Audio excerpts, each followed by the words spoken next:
Hi friends, my name is Viv. Welcome to my Yummytown. Today we will be making my favorite summer dish, 鸡丝凉面, Sichuan cold noodles with shredded chicken. My hometown Chongqing has infamously hot and humid summers. After a full week of 100-degree days, a bowl of sweet and spicy cold noodles was pretty much the only thing that could still get my appetite going. Cold noodles is primarily a street food. As the street food culture began to thrive in China, a group of restaurants became very popular by serving a new and informal style of Sichuan/Chongqing cuisine called Jianghu cai, which roughly translates into the foods of the folks. And cold noodles with shredded chicken is among the most popular dishes at such restaurants. Sichuan cuisine is known for the masterful use of aromatics and spices to create a beautifully balanced mala flavor. Cold noodles definitely has one of the more representative Sichuan flavor blends. On top of a complex flavor mix, the preparation for noodles for this dish is also a little tricky. We'll need to quickly cool undercooked noodles in air as we separate the strings by coating them in oil. Let's first get started with making the noodles.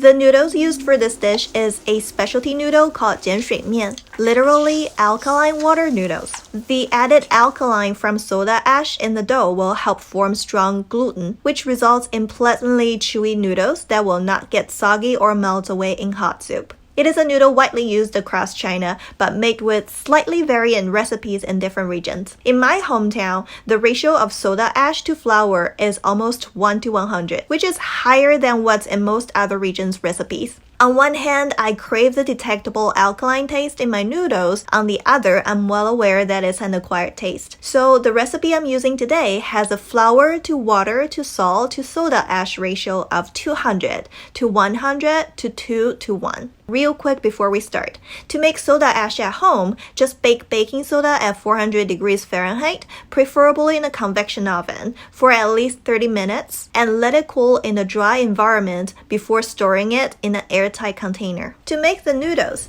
mix the dry ingredients first, then add in the water to work into a lumpy dough. Let the dough rest for 5 minutes and knead till somewhat smooth. Then separate the dough into 2 equal parts. Set your pasta maker or extension to the speed and thickness used for kneading. If you use a KitchenAid mixer, your setting should be speed 2 and thickness 8. Flatten first dough with a rolling pin, then run it through the roller. Letter fold it, and repeat this process till the dough is flat and smooth.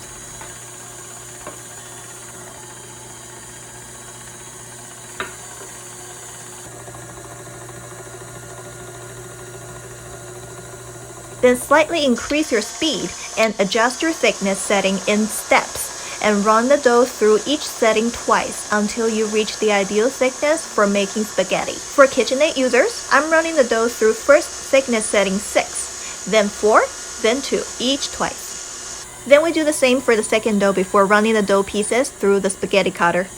Next up, boil the noodles.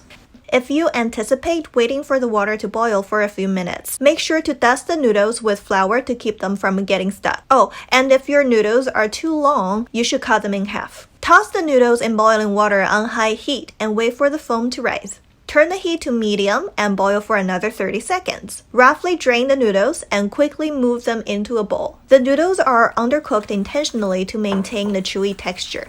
If you're using a substitute noodle, take your noodles out when it's just cooked through. Pour in about 4 tablespoons of oil and use your chopsticks to pick up noodle bundles and shake the noodle strings apart as they cool down. My mom used to do this next to an electric fan to speed up the process. Since I have a Chicago window right outside of my window, I'm gonna go take advantage of it.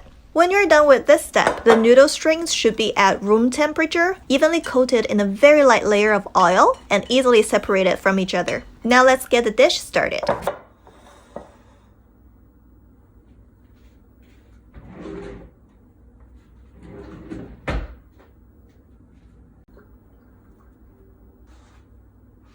First, let's boil the chicken with ginger and Sichuan peppercorn.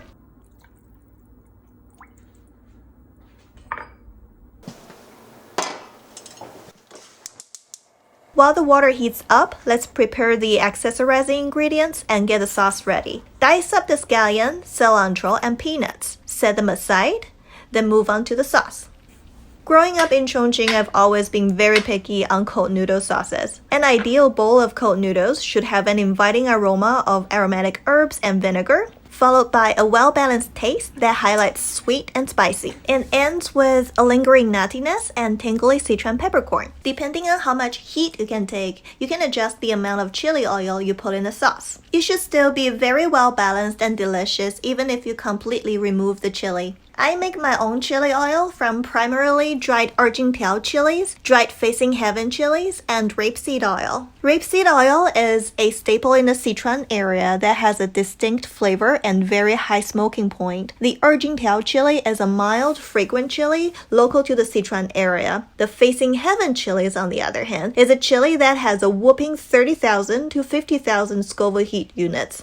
Most homemade Sichuan chili oils use a mixture of the two to get a preferred heat aroma combo. Since my chili oil is running a little low right now, I will make a new batch and share my process sometime. Make sure to keep an eye on the chicken while you prepare the sauce. Remove the foam as the water starts to boil, then let the chicken boil for another 2 to 4 minutes.